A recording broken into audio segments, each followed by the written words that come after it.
Hello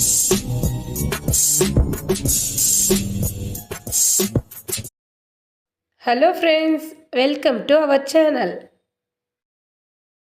ரொம்ப டேஸ்ட்டாக கார கொழுக்கட்டை எப்படி செய்யுதுன்னு பார்க்கலாம் வாங்க. 2 டம்ளர் சாப்பாட்டு அரிசியை அரை மணி நேரம் ஊற வச்சு நல்லா மிக்சியில் நல்லா அரைச்சி எடுத்துக்கலாம். 2 பெரிய வெங்காயம், 4 பச்சை மிளகாய், கருவேப்பிலை, கொத்தமல்லி கட் பண்ணி எடுத்துக்கலாம். தேங்காய் துருவி எடுத்துக்கலாம். ஒரு வானல் எண்ணெய் சேர்த்துடலாம். எண்ணெய் காஞ்சதும் 1 டீஸ்பூன் கடுகு உளுத்தம் பருப்பு, 2 டீஸ்பூன் கடலைப்பருப்பு சேர்த்துடலாம். இது நல்லா பொரியட்டும்.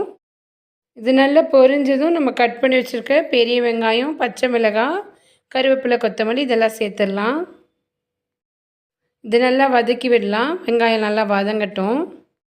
வெங்காயம், பச்சை மிளகாய் எல்லாம் நல்லா வதங்கினதும் நம்ம துருவி வச்சுருக்க தேங்காய் துருவலை சேர்த்துடலாம். தேங்காவை துருவி சேர்க்காமல் பல்லாக கட் பண்ணி கூட நம்ம சேர்த்துக்கலாம். இது நல்லா வதக்கி விடலாம். தேங்காய் லைட்டாக வதங்கினா போதும்.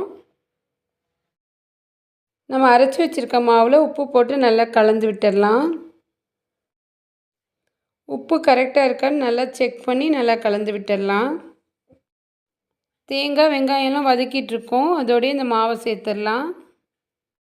ஸ்டவ்வை மீடியம் ஃப்ளேமில் வச்சு இதை நல்லா கலந்து விட்டுடலாம். மாவு நல்லா சூடாகணும். மாவு நல்லா சுருண்டு வர வரைக்கும் நம்ம நல்லா கிளறி விடலாம். மாவு லைட்டாக அடியில் பிடிக்கிற மாதிரி வரும். அந்த அளவுக்கு நம்ம நல்லா கலந்து விட்டுடலாம். அடி பிடிச்சிடாமல் நல்லா கிளறி விட்டு ஸ்டவ் ஆஃப் பண்ணிடலாம். கை பொறுக்கிற அளவுக்கு சூடு கொஞ்சம் கம்மியானதும் கொழுக்கட்டையாக உருட்டிக்கலாம்.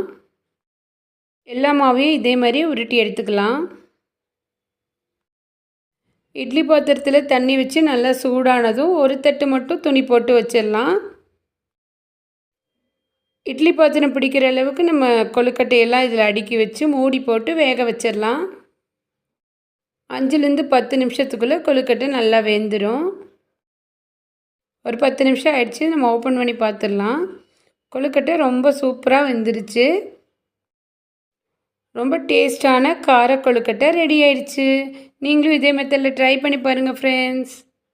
நம்ம சேனலை இது வரைக்கும் சப்ஸ்கிரைப் பண்ணாதவங்க சப்ஸ்கிரைப் பண்ணுங்கள், லைக் பண்ணுங்கள். இந்த வீடியோ உங்களுக்கு பிடிச்சிருந்தா ஷேர் பண்ணுங்கள். தேங்க்யூ.